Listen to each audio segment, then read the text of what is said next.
Joash Maangi, being appointed as Chief Administrative Secretary in the government of Kenya, do swear that I will at all times be faithful to the Republic of Kenya, that I will obey, respect, and uphold this Constitution of Kenya and all other laws of the Republic, that I will well and truly serve the people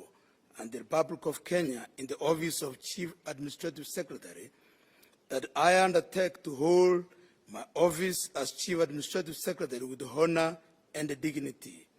that I will be a true and faithful counselor to the President for the good management of the public affairs of the Republic of Kenya, that I will not divulge directly or indirectly such matters as shall come to my knowledge in the discharge of my duties, and committed to my secrecy, except as may be required for the due discharge of my duties as Chief Administrative Secretary, and that I will perform the functions of my office conscientiously and to the best of my ability.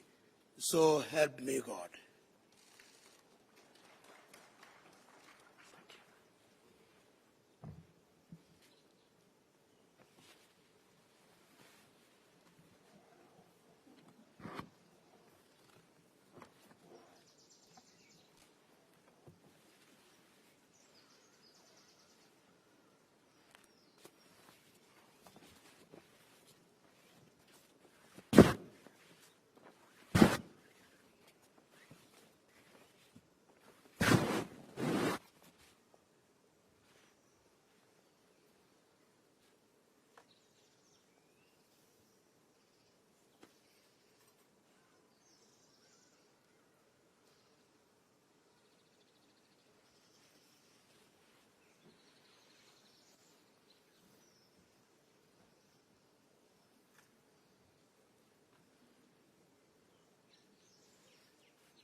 Sir, I now invite